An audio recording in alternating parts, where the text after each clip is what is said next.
আসসালামু আলাইকুম বন্ধুরা, আশা করি সবাই সুস্থ আছেন। বন্ধুরা, ইরানের আকাশ প্রতিরক্ষা ব্যবস্থা এক দশকের বেশি সময় ধরে সম্পূর্ণ দেশীয় প্রযুক্তি, একাধিক স্তরের প্রতিরোধ নেটওয়ার্ক এবং উচ্চমাত্রার গতিশীলতার সমন্বয়ে গড়ে উঠেছে। এই ব্যবস্থার জোরালো এন্টি অ্যাক্সেস বা এরিয়াল ডিনায়াল এ টু এডি কৌশলের কারণে যুক্তরাষ্ট্রের মতো বিশ্বের বৃহত্তম বিমান বাহিনীর বিরুদ্ধে প্রত্যক্ষ বিমান হামলায় বিপুল পরিমাণের অর্থনৈতিক এবং সামরিক ক্ষতির ঝুঁকিতে থাকে। বর্তমান পৃথিবীর সবথেকে শক্তিশালী বিমান বাহিনীর মালিক হলো যুক্তরাষ্ট্র। তাদের কাছে এমন এন্টি জ্যামিং সিস্টেম রয়েছে যা আকাশ প্রতিরক্ষা ব্যবস্থাকে সম্পূর্ণ ব্লাঙ্ক করে দেয়। তবে ইরানের নিজস্ব প্রযুক্তি ব্যবস্থা তার বিরুদ্ধেও টিকে গেছে এবং যুক্তরাষ্ট্রের বিভিন্ন ধরনের সামরিক যুদ্ধ বিমান এবং ড্রোনের বিরুদ্ধে কার্যকর বড় ধরনের সফলতাও পেয়েছে। পরিস্থিতি বর্তমানে এমন পর্যায়ে গিয়ে পৌঁছেছে, যুক্তরাষ্ট্র তাদের B-2 বম্বার নিয়েও ইরানে এখন প্রবেশের ঝুঁকি নিচ্ছে না। কারণ কোনো কারণে বা কোনোভাবে ইরান যদি B-2 বম্বারকে ভূপাতিত করে দেয়, তাহলে যুক্তরাষ্ট্রের লাইন অফ ডিফেন্সের একেবারে শেষ সব থেকে গোপন যে অস্ত্র রয়েছে তার যে কার্যকারিতা এবং বিশ্বব্যাপী তার যে প্রভাব রয়েছে সম্পূর্ণভাবে কিন্তু খর্ব হয়ে যাবে, যার জন্য ইরানি প্রতিরক্ষা ব্যবস্থা থেকে অনেকটা দূরেই সরে রয়েছে যুক্তরাষ্ট্র। অত্যন্ত গুরুত্বপূর্ণ এই প্রেক্ষাপটে ইরানের পক্ষ থেকে আরেকটি চাঞ্চল্যকর তথ্য প্রকাশ করা হয়েছে। চলতি যুদ্ধ শুরু হওয়ার পর থেকে এখন পর্যন্ত যুক্তরাষ্ট্রের অন্তত 200-র বেশি বিভিন্ন ধরনের বিমান ভূপাতিত করার দাবি করেছে ইরানের ইসলামী বিপ্লবী গার্ড IRGC'র যিনি ডেপুটি কমান্ড ইন চিফ রয়েছেন, মেজর জেনারেল মোস্তফা ইজাজি। যুক্তরাষ্ট্র এবং ইসরায়েল যৌথভাবে ইরানে মিশন পরিচালনা করে আসতে যুক্তরাষ্ট্রের বিভিন্ন ঘাঁটিতে আক্রমণ করে এবং নানান ধরনের অন্যান্য মিশনের যে সমন্বিত রেজাল্ট রয়েছে সেটি তিনি একসঙ্গে প্রকাশ করেছেন যে 200-র বেশি এই ধরনের যুদ্ধ বিমান, বিভিন্ন ধরনের ড্রোন ভূপাতিত এবং ক্ষতিগ্রস্ত হয়েছে।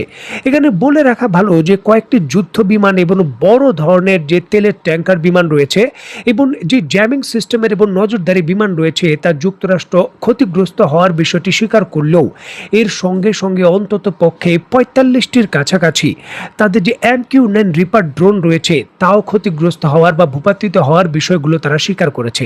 এখন দেখুন, ইরানের এই যে অ্যামাউন্ট প্রকাশ করার বিষয়টি, 200 যুদ্ধ বিমান ভূপাতিত করা, এই বিষয় নিয়ে অ্যামাউন্ট নিয়ে কিছুটা মত পার্থক্য রয়েছে, যে কম বেশি কিছুটা মত পার্থক্য রয়েছে।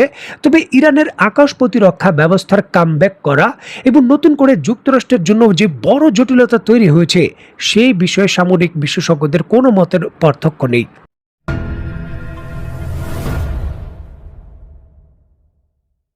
দেখুন, যুক্তরাষ্ট্রের বিমান বাহিনী এবং তাদের এয়ার পাওয়ার এবং যে আকাশ প্রযুক্তি রয়েছে তা পুরো পৃথিবীর সামরিক বাহিনীর জন্য একটা দীর্ঘ সময় ধরে চিন্তার বিষয় ছিল। যুক্তরাষ্ট্র অদৃশ্যভাবে আসে, অদৃশ্যভাবে হামলা করে চলে যায়, তাদের প্রতিহত করা যায় না, শনাক্তও করা যায় না। সেই সমীকরণ, সেই পুরনো ধারণা ইরান যেন পাল্টে দিয়েছে এবং এই যে বিশাল পরিমাণের ক্ষয়ক্ষতির কথা বলা হচ্ছে, 200-র কাছাকাছি যুদ্ধ বিমান, এর মধ্যে উল্লেখযোগ্যভাবেই কিন্তু যুক্তরাষ্ট্রের অন্যতম বড় শক্তি হিসাবে খ্যাত MQ-9 রিপার ড্রোন ছিল, যেটি ইয়েমেন থেকে শুরু করে সৌদি আরব এবং অন্যান্য ক্ষেত্রেও মারাত্মকভাবে ক্ষতিগ্রস্ত হয়েছে। দেখুন, যে ড্রোনটির বিরুদ্ধে এই ধরনের বড় মিশনের সফলতার দাবি করছে তার প্রতিপক্ষ, সেই ড্রোনকে নিয়েই বড় ধরনের ঝুঁকি নিচ্ছে ভারত। আন্তর্জাতিক রিপোর্ট বলছে মার্কিন নজরদারি ড্রোন ব্যাপক ভিত্তিতে ইজারা নিতে চলেছে ভারত। আন্তর্জাতিক রিপোর্ট বলছে 2024 সালে মার্কিন সরকারের সঙ্গে স্বাক্ষরিত মূল চুক্তির অধীনে ভারত সরকার 31টি ড্রোন কেনার চুক্তি চূড়ান্ত করে। $1 বিলিয়ন সেই চুক্তি অনুযায়ী ভারতীয় নৌবাহিনী 15টি সি গার্ডিয়ান ড্রোন পাবে, আর সেনাবাহিনী এবং বিমান বাহিনীর জন্য 8টি অ্যাটাক যে স্কাই গার্ডিয়ান ড্রোন রয়েছে, যেটি MQ-9 এর সংস্করণই বলা হচ্ছে, সেই ধরনের ড্রোন পাবে। এবং এই চুক্তির অধীনে বিভিন্ন ধরনের ক্ষেপণাস্ত্র এবং লেজার গাইডেড যে বোমা রয়েছে তাও পাবে। তবে বর্তমান যুদ্ধক্ষেত্রে উৎপাদন সংকট এবং নানান ধরনের জটিলতার কারণে জরুরি ভিত্তিতে চাহিদা মেটানোর জন্যই অন্তর্বর্তীকালীন এই যে ড্রোনের ইজারার বিষয়গুলো রয়েছে সেটা নেওয়া হচ্ছে। এখন যুক্তরাষ্ট্রের যেই সামরিক ড্রোনগুলোর ইরানের বিরুদ্ধেই পারফরমেন্স নিয়ে এত বড় প্রশ্ন উঠেছে, সেই একই ধরনের ড্রোনগুলো চীনের মতো এত সুপার পাওয়ারের আকাশ প্রতিরক্ষা এবং শক্তির বিরুদ্ধে ভারত ইজারা নেক বা ক্রয় করুক, তা এনে মোতায়েন করে কি ধরনের ফলাফল পাবে সেই বিষয়গুলো নিয়ে খুদ ভারতেও প্রশ্ন উঠছে।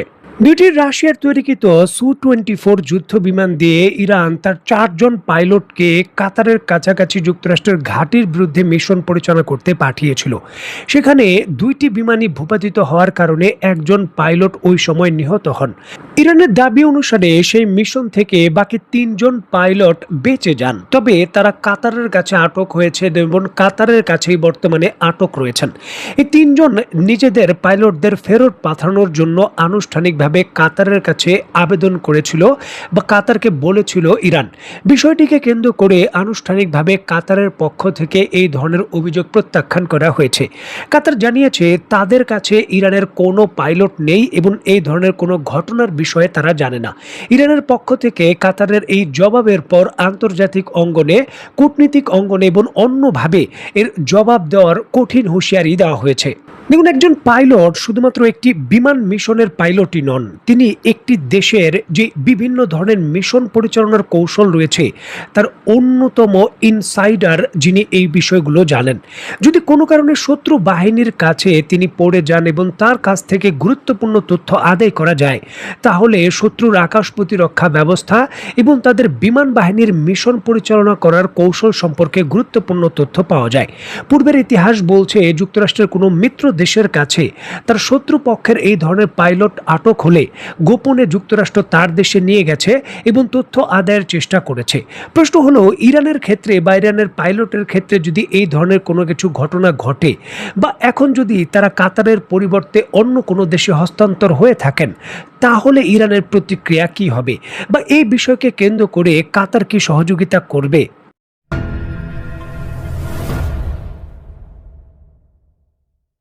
দেখুন, কাতারের সহযোগিতা অসহযোগিতা এই সার্বিক বিষয়কে কেন্দ্র করে যখন ইরানের সঙ্গে উত্তেজনা বাড়ছে, বিশেষ করে নিজেদের অত্যন্ত গুরুত্বপূর্ণ কৌশলগত এই পাইলটদের ফেরত চায় ইরান। দেখুন, ঠিক এমতো অবস্থায় ইয়েমেনের ভেতর ইরানের যে প্রক্সিরা রয়েছে সৌদি আরবকে চূড়ান্তভাবে কড়া হুঁশিয়ারি দিয়েছে। তারা তাদের বক্তব্যে দাবি করেছে সৌদি আরব আর যেন উত্তেজনা না বৃদ্ধি করে। যদি সৌদি আরব নতুন করে ইরানি প্রক্সিদের সঙ্গে উত্তেজনা বৃদ্ধি করে, তাহলে সৌদি আরবের অভ্যন্তরে যে সকল গুরুত্বপূর্ণ মিলিটারি স্থাপনা এবং তাদের বিভিন্ন যে উৎপাদন কেন্দ্র রয়েছে তাদের টার্গেট বানানো হবে। এখানে বলে রাখা ভালো, ইরানি প্রক্সিদের পক্ষ থেকে এমন এক সময়ে এই হুঁশিয়ারি দেওয়া হলো যখন এর মাত্র কয়েক ঘন্টা পূর্বেই ইয়েমেনের উপকূলের কাছে মোখা বন্দরের কাছে সৌদি আরবের 5টি জাহাজের বিরুদ্ধে এই ইয়েমেনে ইরানের প্রক্সিরা সরাসরি হামলা করেছে। ব্যালিস্টিক মিসাইল এবং ক্রুজ মিসাইলের সেই হামলায় সৌদি আরবের যুদ্ধ জাহাজগুলো ক্ষতিগ্রস্ত। এখন সৌদি আরব পাল্টা শক্তিশালী পদক্ষেপ বা বলতে পারেন প্রতিশোধ নেওয়ার এখন প্রস্তুতি নিচ্ছে এবং আজ রাতে বা যে কোনো মুহূর্তে ইরানের প্রক্সিদের বিরুদ্ধে বিমান হামলাও করতে পারে সৌদি আরব। আর ঠিক এমতো অবস্থায় এই হুঁশিয়ারি দেওয়া হলো। দেখার বিষয়, এই হুঁশিয়ারের বিষয়টি আমলে নিয়ে সৌদি আরব তার সিদ্ধান্ত প্রয়োগের থেকে পিছু হটে, নাকি এই ঝুঁকিকে সাথে নিয়েই নতুন করে বড় সামরিক হামলা চালায়। তো বন্ধুরা, আজকের মতো বিদায়। নতুন কোনো ভিডিও নিয়ে আবার দেখা হবে। সেই পর্যন্ত সবাই ভালো থাকবেন, সুস্থ থাকবেন এবং বাংলাদেশকে ভালোবাসবেন। আল্লাহ হাফেজ।